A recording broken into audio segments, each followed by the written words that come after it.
The following program was paid for by the friends and partners of WLMB-TV 40 Toledo. I came into it very sentimentally. Like I was going to rescue this baby, and he was going to be so needy, and I was going to blah, blah, blah. And I realized very quickly into it that I was the one that God needed to rescue.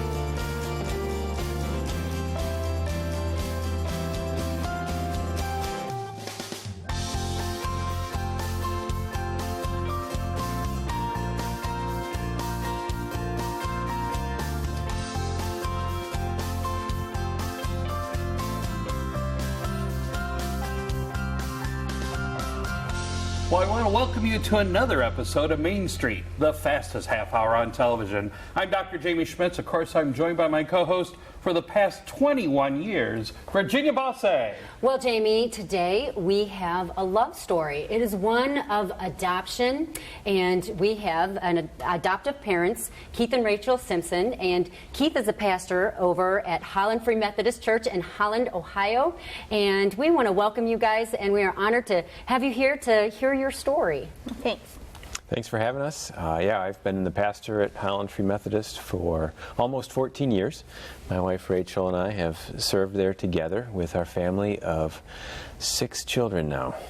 So we have Henry and Ruth and David, May, Rosa, and Alice just came last April. So we're very busy, but it's been good. Well, you have a beautiful family, as we all can see. What really stirred you to come together and say, hey, we want to be, we want to adopt some children into our family? Pastor, if you'd like to share. Sure. Well, we really value the sanctity of life, and I remember preaching a sermon one Sunday on that subject, and then we came home and had a conversation about our family. Quite a while ago. When was that? When did you preach This that? was back in 2007, 2008. Okay. All right. Gives us some perspective. Yeah. So you got to be careful what you preach, don't you? Well, and It's life-changing. Life-changing. We said, we have more room in our home. What are we doing? At the time, our 2 oldest were just turned 1, and then probably about 2.5. And we said, well, we've got this big house and baby clothes. Why not just have some more? Yeah. Now, Pastor Keith came home and he preached that sermon, but he'd done that many years. Come back, preach sermon. But this sermon really changed your life, and he brought that home to you, that message. How did you react when he started talking to you about adoption? Well, I had actually talked to him about it, I think the whole fall before that. Oh, so you were kind of working on him beforehand. Well, it wasn't. It was mutual. I think I had mentioned to him. I said, I think it had been the fall before because he had gone on a mission trip, and I said, just before you go, I'm thinking about this. I said, I know it's bizarre. At the time, our daughter was maybe 6 or 7 months old, so we weren't in a normal position to want to do that.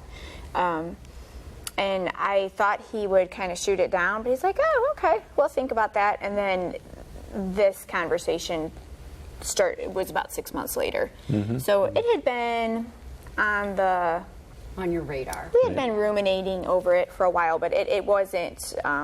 We were busy. We had a baby and a toddler, and there was a new adoption agency opening up in town, Spirit of Faith Adoptions, and the director there, Philip Worster, had reached out to me as an area pastor and just given me some information, and I tucked it away in a file somewhere and went back to that and gave Phil a call. And now here you are. Well, okay, so we've got your reactions to one another. Well, how did your family and friends react? We had a great support system. My family is very large, and I have cousins who are adopted, and my parents are used to us doing interesting things, and they were all for it. They were fine, as were my in-laws. They're very supportive. Very good. What impact would you say that adoption has had on your family? You've been at it for a while now. It has shaped our family. Yeah, it's who we are. and yet it's not something we think about all the time, for sure. Whether it's our biological family Absolutely. or adoptive family, why should you feel any different, right? Yeah. Right. Well, that's a beautiful story. I think that shows to the success that your, adopting your family's had for you. Well, adopting is not something that should be taken lightly. I know that I have family that has adopted, and well, how was it for you guys in the early years? Was it hard? Has it gotten easier? It's gotten different, I think. At first, the hard part was it was our expectation. It had to change. I came into it very sentimentally. Like, I was going to rescue this baby, and he was going to be so needy, and I was going to blah, blah, blah. And I realized very quickly into it that I was the one that God needed to rescue. And he used that adoption to shape me. And yes, my son did need a family, and that certainly was part of it. He needed care. He needed some things, but it was a very humbling experience because I thought I was going into it. I was good with kids and I liked them, and it was this great thing, and it was a great thing, but it was in a different way than I had imagined in my head. Our parenting strategies had to change. Yeah. We had to develop some new methods and approaches. Yeah, you need a very large toolbox to parent kids that come from hard places. Not everything works all the time. It's similar to parenting biological children, but you got to be really on your game all the time, and it is a little different. You tweak how you do things. So what are some common struggles of adopting? Expectations, or with knowing how to understand a child that comes from a different background and has maybe experienced different things, and being able to communicate and work through that and be patient with ourselves and with our children. Yeah, it takes a lot. We're expecting a lot of them too. I've often thought of my son that we adopted from Ethiopia. You're pulling him out of a culture, out of a language, out of everything, and dropping him in this family where people are different. And even at 9 and 10 months old, they see that and they feel that. And that was a big adjustment for him. And we always tell him how brave he was because he made it. He made that adjustment, but it was hard for him. And it was hard for us because I was expecting it to go more smoothly. I don't know why. They told us it wasn't going to go smoothly. But That's probably also part of being young, thinking that we can do everything. Yes, because at the time I was, how old were we? I was maybe 25 or so. It's changed. Changed us for the better, for sure. But it was hard at first, some of those expectations. I think even being a pastor's family, like you go in thinking, well, we can do this. Then you realize without Christ you can't. You can't do anything well. And so it was a big learning experience. Yeah. What are some of the misconceptions that people outside of the two of you had about adoption, and what did people say to you? And you're just like, well, they just have a total misconception about adoption, or maybe things that they were spot right on that even surprised you. But would you flesh that out kind of outside of just the two of you, how people responded to you? All our adoptions, our children are African American. Our one son is Ethiopian. So we do look different. We stand out, and people look at us. Because we're a multi-ethnic family. And I know people that bothers them. To me, I've never been bothered by it. I just think my kids are so cute, and that's why they're looking at them. I'm so proud. You just love them. I'm so proud of them, and I think they're beautiful. And I'm like, aren't you jealous? Like, I feel like people should be jealous of me. So I don't. That really doesn't bother me. I know people though who that makes them very uncomfortable. So that's something you got to kind of think about. Are you willing to walk into Walmart and have people just come up and start talking to you? Sometimes people are a little much. I've had situations where people aren't very polite. Not usually in a mean way, but just they want to maybe ask questions that aren't necessarily appropriate. Somebody wanted to touch one of my, they just came up and thought like they were free to touch the baby, which they would not do if I had had a Caucasian baby in my my car, or in the seat of the grocery cart. So that's a little awkward, but you just navigate it. And I think it has made me, I'm a fairly introverted person. It's forced me to talk to people, which has been good for me, especially as a pastor's wife. That's just it's not my nature. And they've really brought me out of my shell, because I've also had very good encounters, because moms at the park will come up to me and say, I really wanted to do that. How'd you do that? And that has happened over and over again. That's awesome. And so that's been really Have neat other experience. people actually entered into adoption process because they were inspired by your story? Yeah, we have. That was one of our prayers, really, going into this, since we do have some leadership in the church, and we were hopeful that it would perhaps influence others, which it has. In the last 5 years, we have, and we're not a large church, 150 people on a Sunday, but in the last 5 years, we have seen, I think I just added it up, 13 children adopted in our congregation. Really? More than 40 children come through foster care, among, I think, about 7 families in the congregation that have been foster and adoptive parents. So we are seeing the influence. Probably in your church, a lot less misconception as rambling around in your hallways there. Right. And on top of that, it's grown good. in our family as well. One of my sisters saw me doing it and said, hey, I'm going to do that. She ended up adopting 3 of them. One is actually a relative of my daughter, a sister of hers, a birth sister. They're now cousins, which is a cool story. And then I have 2 nieces who went ahead and have adopted 3 kids between the 2 families. And so, yeah, we've just seen it spread. We're down at the courthouse a lot. Yeah, for adoptions. Yep. There was one year that I think I was invited to the courthouse 4 or 5 times for Yes, that's adoption fun. ceremonies. Yeah. Awesome. That's awesome. Well, you guys have an amazing story. We want to hear more about it. We also want to find out, what are the first steps in the adoption process. So we'll learn about that and more when we come back. I have learned in a new way that we are all adopted when we come into the family of God, when we receive Christ into our lives and we experience that forming of a new family.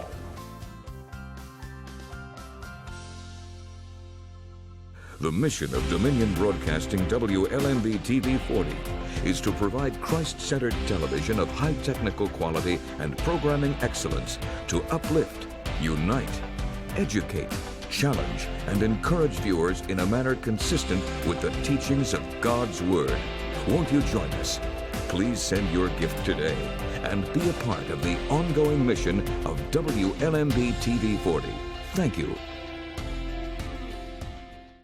WLMB's free monthly program guide keeps you informed about your favorite Christ-centered and family-friendly programming found on WLMB. There's something for the whole family to enjoy, from great Bible teachers to classic family favorites.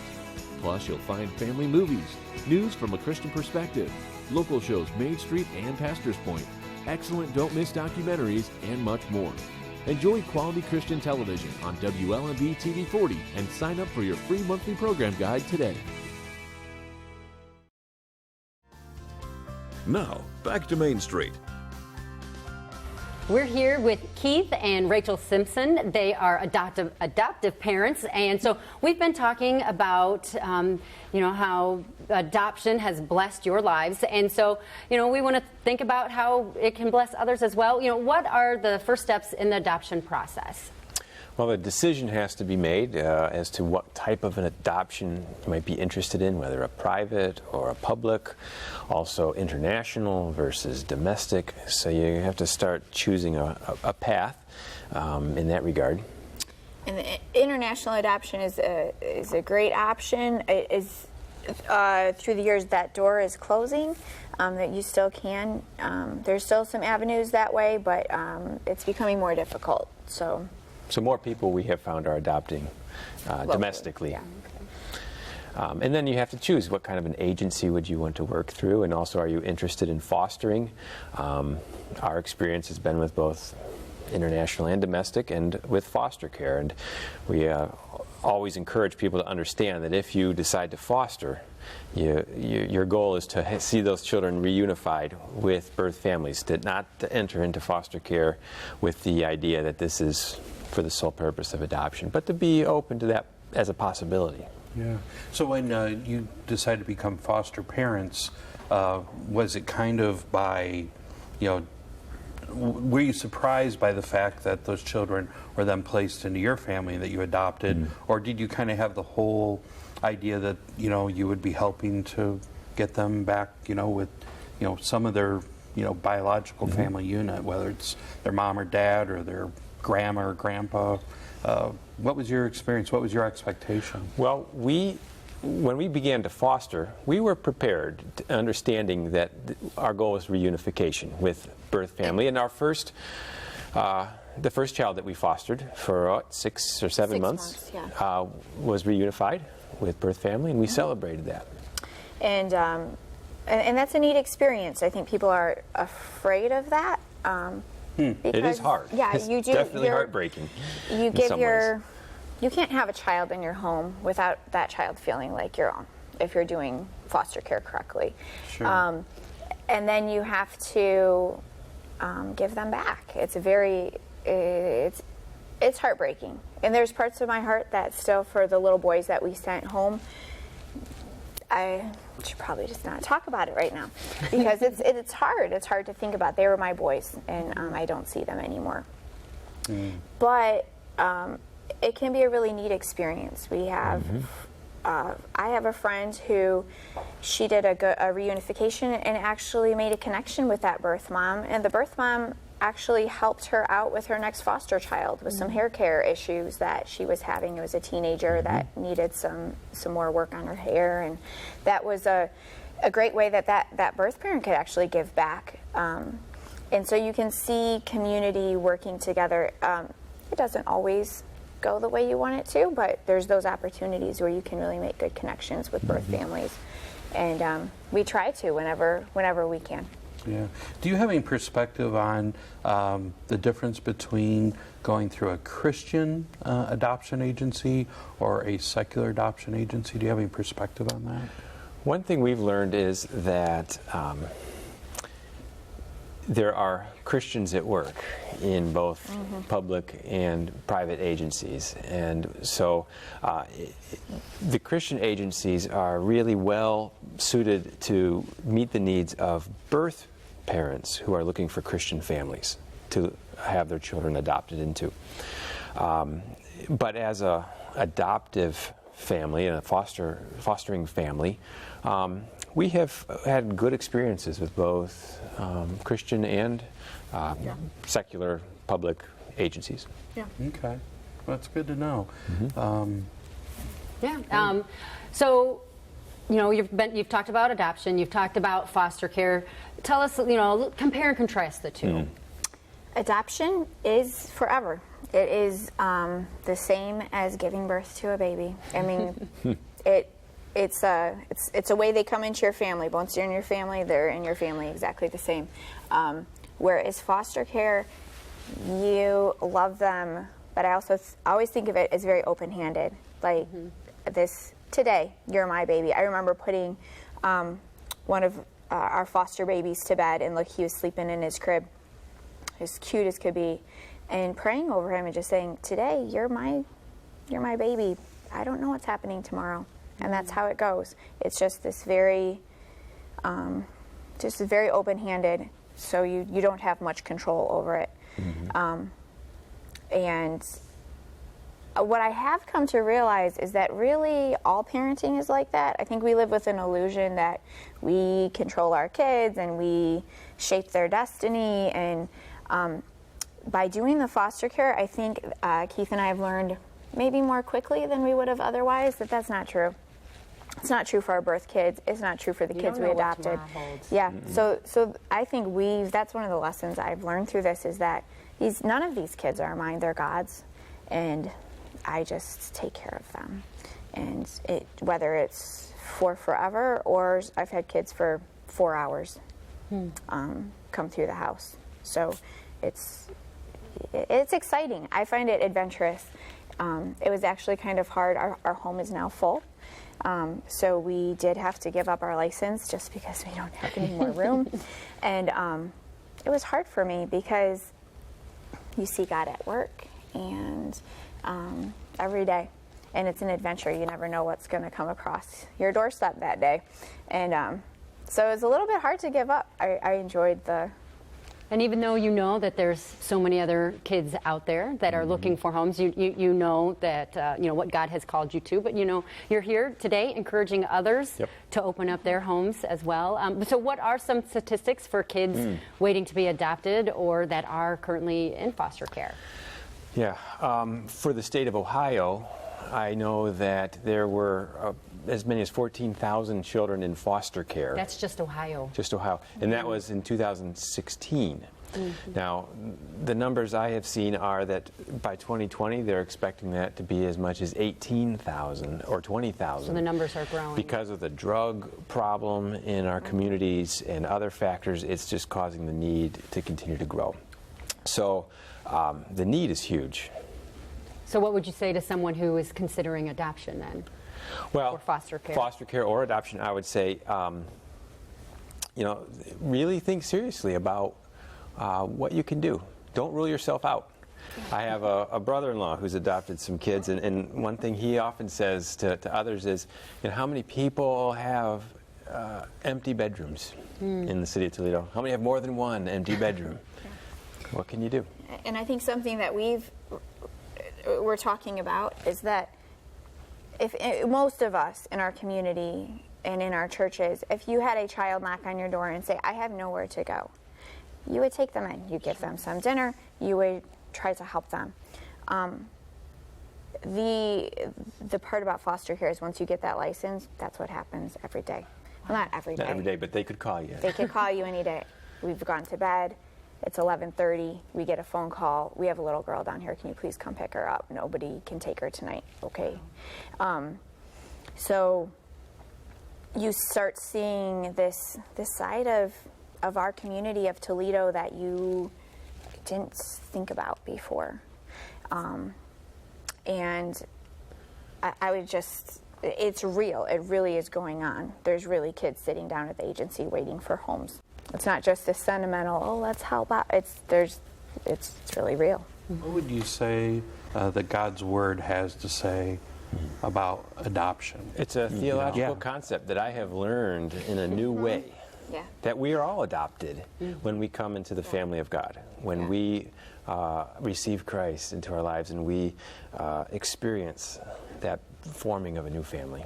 Yeah. And also, speaking of biblical connections to adoption, I like to remember that Jesus was adopted.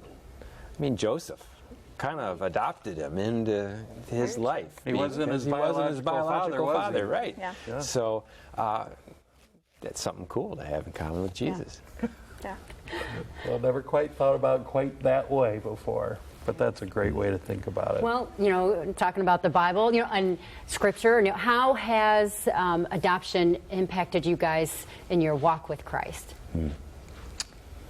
It's been very formative, I think, as we reach out to these kids and as I make mistakes along the way. I see God's love for me. I see the way He's adopted me. A huge thing with kids coming from these hard places is attachment. After a child's been through home after home or after they've been in an orphanage, they have a hard time trusting. And it's amazing how that affects even a very, very small infant. We had a 6 weeks old, a baby come into our house. You could feel it. You could feel it in her. She wouldn't. Just the tension. She was tight. She wouldn't let you hold her. You try to look at her, she'd start crying and throw her gaze somewhere else. They know very early whether or not they can trust. And as I watch them learn to trust, I think of my own relationship with Christ, of where am I not trusting Him? Where am I trying to take control? A huge issue with these kids is they try to control their world because it's fallen apart. And it creates behaviors and problems. And I start seeing it in myself. Where am I trying to take control and not trusting in God. And so I'm constantly seeing this parallel, and it's very convicting, but also very encouraging because He never gives up on us. And we also realize how much we need God's grace in our lives as parents and as a family. Yeah.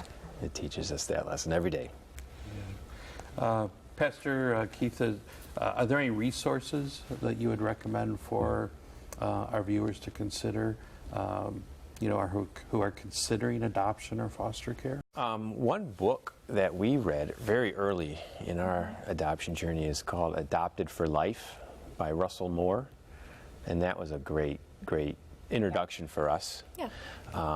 And then I think there's a lot of resources online. Focus on the Family has some great resources there available. They really encourage foster care and adoption. And there's a lot of resources as far as parenting adopted children and different techniques. And we have come to see, though, is that each child is so unique that a huge resource is prayer. As you look at that child and you say, God, what do they need? What am I? And it has been amazing as you put yourself on that front line. He's answered us. You have to be very intentional and very prayerful, I think, going into it. And there's a great resources in the community as well. It's been amazing to me, the team of people that come around you, and I'm thinking specifically of Lucas County Children's Services. You have one small infant, and I'm thinking of one child we had in particular, and by the time we were done, Help Me Grow came into it. They gave us a massage therapist. They gave us an occupational therapist. They were coming out to my house. Wow. They gave us a grant for resources for a child that we adopted. When you know how to tap the resources in the community, which Children's Services really was helpful in helping us understand that. There's a huge support network there. And in some ways that, in retrospect, I wish I had known that when we did our international adoption, because there were some tools that I realize now were in the community that I didn't ever tap, and I regret that because we did okay, but we could have had a lot more support than we did if we had known. Well, the really great thing is now all of our viewers know everything that your life has given you experience. Rachel, Pastor Keith, thank you for being on Main Street today. Thank you for sharing a part of your story in this very, very important topic of... Thank you. Thank you for having us. Thank you. And Keith, before we go, is there a closing comment that you'd like to share with our viewers? I just would like to say that I'm encouraged by what I'm seeing happening in our area, among churches, among agencies working with foster care and adoption.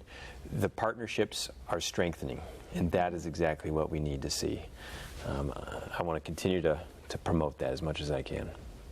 Very good. Thanks for being with us. All right. Thank you both for sharing your story and sharing your hearts. And thank you for joining us today on Main Street. We hope that you are inspired and challenged. And be sure to join us next week for another great episode.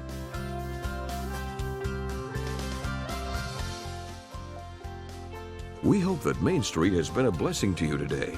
Please feel free to contact the following to learn more about the topics discussed on today's show.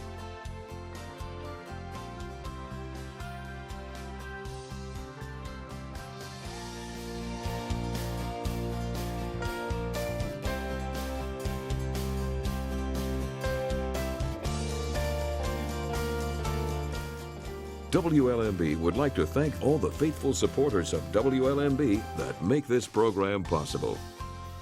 Main Street is a production of WLMB-TV 40 in Toledo. All rights reserved.